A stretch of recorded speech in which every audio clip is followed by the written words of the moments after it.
여호수아 13장을 시작하면서 여호수아서가 시작될 때와 같은 어떤 느낌을 받게 되어지는 이유는 모세가 나이가 들었던 그 시점에 관하여 언급으로 이제 되어지는 부분과 이제 비교되어서 지금 13장과 같은 경우에는 여호수아가 나이가 많아 늙음에라고 하는 진술로부터 지금 출발하고 있다라고 하는 거예요. 그러니까 모세가 나이가 많았을 때, 또 모세가 죽음을 맞이했을 때, 그리고 여호수아가 이제 다시 또 나이가 많아 이제 늙었을 때라고 하는 어떤 리더십을 갖고 있는 자들의 이게 약간 나이가 어떻게 되어지느냐에 따라서 이스라엘을 향한 어떤 계획들이 어떤 중요한 시점들을 맞이하고 있는 것을 보게 되어지는데, 모세가 죽은 이후에 이제 여호수아가 리더십을 갖고 출발했던 여호수아서가 새로운 국면을 맞이하게 되는 것은 여호수아가 나이가 많아 늙었다라고 하는 어떤 그 상황적, 그러니까 정황적 어떤 지점에서부터 오늘 이제 여호수아 13장은 출발하고 있는 것을 보게 되어집니다. 그러한 여호수아의 어떤 상황 때문에 하나님께서는 특별히 여호수아에게 이 명령을 주고 있는 것처럼 그 뉘앙스를 갖고 기록이 된다는 거죠. 그러니까 사실은 뭐 선지자이던 아니면 리더십이든지 간에 지금 마치 뭔가 나이 때문에 은퇴를 해야 되는 것 같은 이런 느낌을 받는 것은 좀 익숙한 방식은 아닙니다. 특히 이제 구약에서 그것이 익숙한 방식은 아닌데, 그럼에도 불구하고 이렇게 이야기가 진행되는 이유는 지금 여호수아가 담당하고 있는 사명이 좀 특별하기 때문으로 해석이 되어집니다.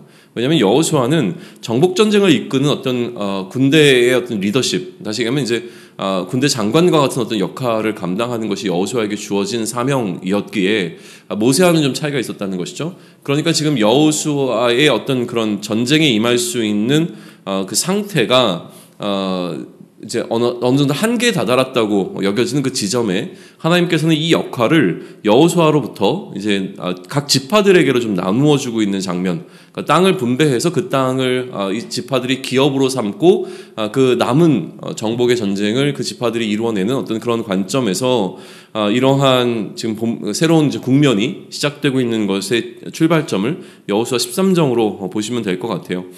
말씀의 핵심은 너무나 명확합니다. 1절에 보게 되면 이제 여호와께서 그에게 이르시되 너는 나이가 많이 늙었고 얻을 땅이 매우 많이 남아있도다 라고 하는 이 진술을 통해서 볼 때에 여전히 이제 감당해야 될 사명은 남아있다는 거죠. 그러니까 이 땅을 정복할 땅들은 여전히 많이 남아있다라고 하는 이 두 가지의 진술이 오늘 이 여호수아 13장을 이끌어갑니다. 그러니까 첫 번째는 이 정복전쟁을 이끌 여호수아가 나이가 굉장히 많이 들었다는 사실과 그러나 아직도 이 정복해야 되는 땅은 여전히 많이 남아있다라고 하는 이 두 가지 팩트로부터 출발하고 있는 것이죠. 그리고 그 남은 땅이 어떻게 되어지는가라고 하는 리스트가 2절로부터 6절까지의 기록이 되어져 있고요. 6절 하반절에 보게 되면 이제 하나님께서 그 남은 땅에 대하여 어떻게 일하실 것인가라고 하는 부분을 이제 알려주십니다. 내가 그들을 이스라엘 자손 앞에서 쫓아내리니 라고 말씀을 하시죠. 그러니까 너는 내가 명령한 대로 그 땅을 이스라엘에게 분배하여 기업이 되게 하되 라고 하면서 하나님께서는 여전히 그들과 함께 하시면서 그 땅에 거하는 가나안 민족을 쫓아내실 것이고 그 일을 위하여 이제 이 땅을 이스라엘 지파들에게 분배하라고 말씀을 하십니다. 그런데 분배받게 되어지는 지파가 명확하게 좀 기록이 되죠. 9지파 반이죠. 그러니까 9지파와 므낫세 반지파들에게 총 12지파였지만 그들 가운데서 이 9지파와 므낫세 반지파에게 나누어 주어서 그들이 그 일을 감당하도록 하라라고 하는 말씀을 해주시는 것으로 여호수아 13장은 출발을 하고 있습니다. 그리고 이제 9지파 반에 속하지 않은 나머지 2지파 반에 관한 진술이 8절로부터 13절에 기록이 되어집니다. 므낫세 반지파와 루벤 그리고 갓 지파죠. 이 2지파 반에 관한 이야기가 8절로부터 13절에 기록이 되어지는데 이들은 이미 모세의 시대에 하나님으로부터 기업을 받았다라고 하는 것을 이야기하고 있는 파트예요. 그리고 14절에 보게 되면 레위 지파에 관한 언급이 기록되기 시작합니다. 각각의 이 지파에 대한 상세한 이야기를 하기 전에 이 2지파 반과 플러스 레위 지파 이야기를 더 하고 있는 거예요. 그 부분 주목해 보시면 좋을 것 같아요. 레위 지파는 어떤 식으로 기록이 되었냐면 레위 지파 자체는 이 2지파 반의 경우에는 요단이라고 하는 그 강을 기준으로 요단의 동쪽편에서 기업을 이미 모세의 시대에 얻었지만 레위 지파는 사실 그들에게 기업 자체가 주어지지 않는다라고 하는 진술을 14절에서 하고 있는 거죠. 오직 레위 지파에게는 여호수아가 기업으로 준 것이 없었으니 라고 이야기를 합니다. 왜냐하면 이는 그에게 말씀하신 것과 같이 이스라엘의 하나님 여호와께 드리는 화제물이 그들의 기업이 되었기 때문이라고 이야기를 하고 있는 것이죠. 그리고 난 다음에 이 두 지파 반에 관한 이야기가 계속 이어집니다. 루벤 지파에 관한 기록이 15절부터 23절까지, 그리고 갓 지파에 관한 이야기가 24절부터 28절까지, 므낫세 반 지파에 관한 이야기가 29절로부터 31절까지에서 다시 한번 기록되면서 그들이 취하게 된 그 땅, 그 지경, 다시 얘기하면 그들이 기업으로 삼게 되었던 그 지역이 어디로부터 어디까지냐라고 하는 부분을 명확하게 기록해내고 있는 부분을 우리는 마주하게 돼요. 그 다음에 이제 흥미로운 건 뭐냐면 이 13장을 마무리하기 전에 32절과 33절에서 다시 한번 아까 앞서 언급되었던 레위 지파에 관한 이야기가 반복해서 등장하고 있다는 거예요. 요단 동쪽 여리고 맞은편 모압 평지에서 모세가 분배한 기업이 이러하여도, 그러니까 동편에 있는 땅을 두 지파 반에게 이런 식으로 모세가 나누어 주었어도 오직 레위 지파에게는 모세가 기업을 주지 않았다라는 이야기를 하고 있는 거죠. 자, 그러면 한번 비교를 해보세요. 14절에서는 무엇이라고 얘기합니까? 여호수아가 레위 지파에게 기업으로 준 것이 없었다라고 하는 선언이에요. 그럼 마지막에 등장하고 있는 이 내용 속에서는 어떤 선언입니까? 모세 역시도 이 레위 지파에게는 기업을 주지 않았다라는 것으로 다시 한번 진술이 되고 있는 부분을 우리는 보게 되는 것이죠. 왜냐하면 비슷한 설명이죠. 하나님께서 그들의 기업이 되셨기 때문이라고 이야기를 하고 있습니다. 그러니까 이 여호수아 13장은 이 내용들로 이제 구성이 되어 있는데, 그러면 우리는 여호수아 13장에서 어떠한 메시지를 받을 수 있겠는가, 또 이것을 어떻게 묵상할 것인가에 관한 이야기를 한번 나눠보죠. 기본적으로 이제 이 13장이 다루고 있는 내용은 지금까지 흘러왔던 흐름 속에서 보게 되어지면 남은 정복의 대상이 어떻게 되느냐에 관한 이제 기록일 거예요. 13장과 14장은 특별히 남은 정복해야 되는 그 대상이 누구인가라고 하는 것에 관한 기록이기도 하고, 또 이제 이스라엘 백성들이 어떻게 그 땅을 분배받았는가에 관한 어떤 기록으로도 볼 수 있는 파트가 이제 시작되고 있는 겁니다. 하지만 이렇게 한번 생각해 보세요. 지금 이 여호수아 13장의 13장의 내용적인 시점은 아직 남아있는 이 가나안 땅을 어떻게 정복할 것인가, 너희가 이제 정복해야 되는 땅의 리스트가 이러하다는 것을 이야기하지만, 실제로 이 여호수아를 읽는 독자들의 입장에서 바라보게 되어지면 이미 정복전쟁이 어느 정도 끝난 상태에서 여호수아가 죽고 난 이후에 기록된 기록이라고 보게 되어진다면, 이 땅들은 정복하라는 명령이 아니라 그들이 어떻게 정복해 왔는가에 대한 역사적 기록이 된다고 하는 사실이에요.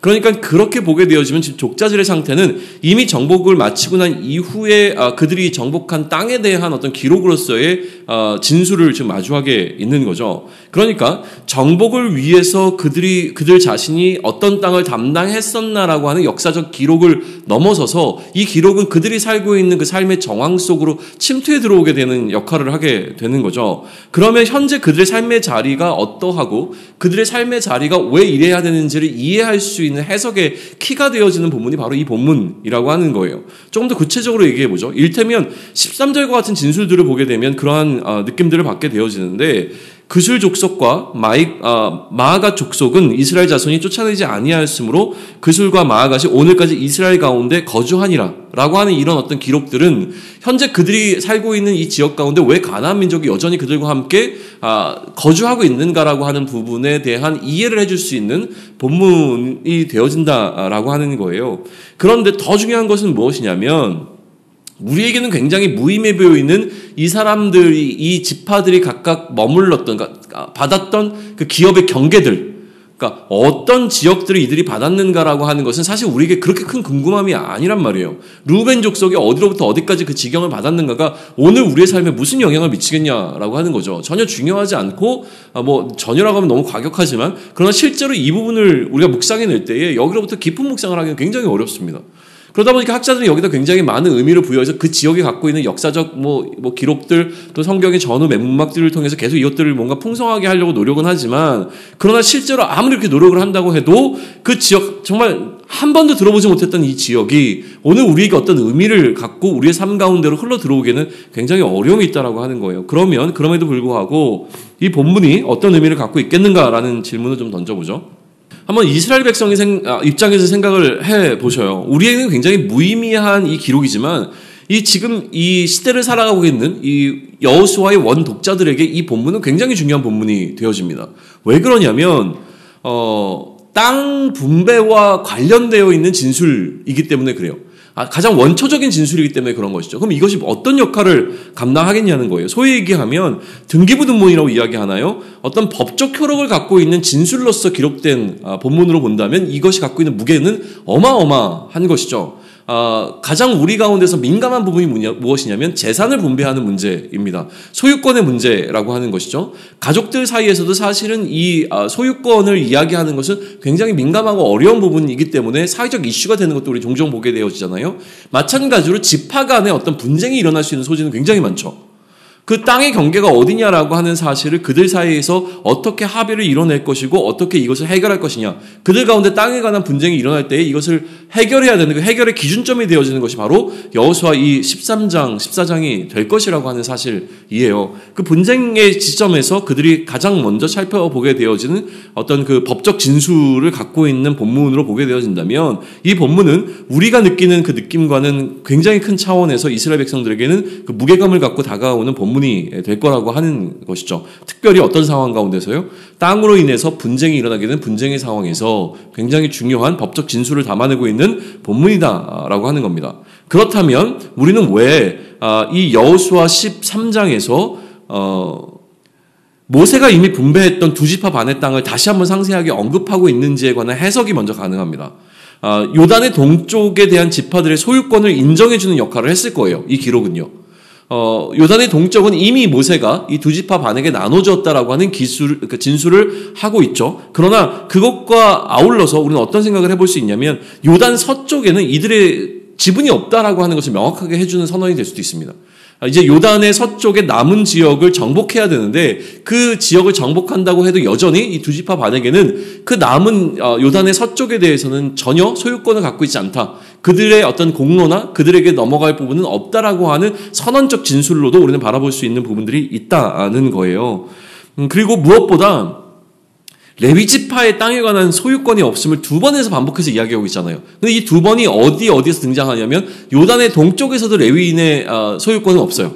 그리고 요단의 서쪽에서도 레위 지파에게 나누어 주게 된 그 기업이 없다라고 하는 선언을 그렇게 두 차례에 걸쳐서 반복하고 있는 겁니다. 요단의 동쪽과 요단의 서쪽에서 각각 레위인들에게 주어진 기업은 없었고 그들의 기업은 무엇이냐면 하나님께 드리는 화제물이 그들의 기업이고 또 하나님 그 자체가 하나님께 드려지는 제물이 그들의 소유가 되어진다고 하는 사실은 하나님과 같은 동등됨을 여겨지는 어떤 그 상황, 그렇게 하나님 그 스스로가 이 레위 지파에게는 기업이 된다라고 하는 의미가 있다라고 하는 것을 설명하고 있는 거죠. 자, 그러면 이처럼 성경의 말씀이 지금 이 여호수아서를 여호수아의 원독자층이 살았던 그 삶의 자리 가운데서 이스라엘이라고 하는 하나님의 백성의 삶에 실질적인 영향을 미치고 있는 것을 우리는 보게 되는 겁니다. 오늘 우리의 삶에 하나님의 말씀인 성경이 어떠한 역할을 감당하고 있는가라고 하는 것을 생각해 보게 하는 어떤 지점인 거예요. 그렇게 오늘 우리의 묵상의 주제는 바로 이 부분이 될 것입니다. 우리의 삶에서 우리가 따르는 질서는 세상의 질서가 아니라 그리스도의 질서입니다.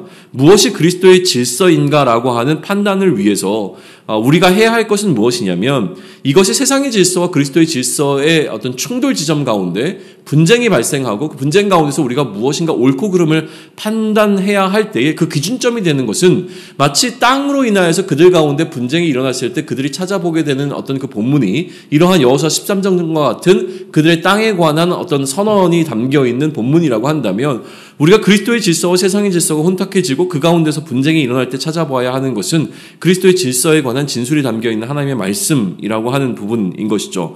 하나님의 말씀을 통해서 우리는 그 판단의 기준을 세워야 하는 것입니다. 만약 레위인들이 그 시기에 어떠한 이유에서든지 자신들의 땅을 요구하는 어떤 상황이 맞다라고 한다면 그 전제를 우리가 받아들인다면 혹은 레위인에게도 어떻게 땅을 주어야 되는 게 아닌가라고 하는 분위기가 이스라엘 가운데 형성이 되어 있던 상황이라고 하는 것으로 한번 유추해 본다고 한다면 어떤 상황이든지 간에 이것은 명백하게 하나님의 원래의 계획과 하나님의 뜻을 흐트러뜨리게 되어지는 어떤 사건인 것은 분명합니다.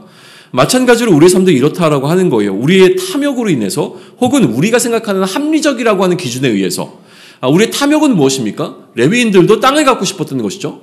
또 합리적이라고 하는 것은 무엇이에요? 그래도 레위인들에게도 땅이 좀 필요한 거 아니겠어라고 하는 어떤 생각들이 그들의 공동체 안에 들어올 때에 이것을 저지하기 위하여 하나님의 뜻은 그것이 아니다라고 하는 이 두 번에 걸친 진술, 요단의 동쪽도 요단의 서쪽도 하나님의 계획 가운데서는 레위인에게 땅을 주는 것이 그 뜻이 아니라 하나님의 뜻은 그들에게 화제물을 또 하나님 그 스스로가 그들의 기업이 되시는 것이 하나님의 원래의 계획이라는 것을 선포해주고 기준을 세워주는 것과 마찬가지로 우리의 삶 가운데 우리의 탐욕으로 인하여서 또 우리가 흔히 생각하는 합리적이라는 기준 가운데서 하나님의 말씀이 혼탁해지고 그 의미가 희석되거나 아니면 훼손되어지게 될 때에 다시금 우리의 삶을 하나님의 기준 앞에 올려놓을 수 있게 해주는 그 근거, 그것은 바로 하나님의 말씀이 된다라고 하는 겁니다.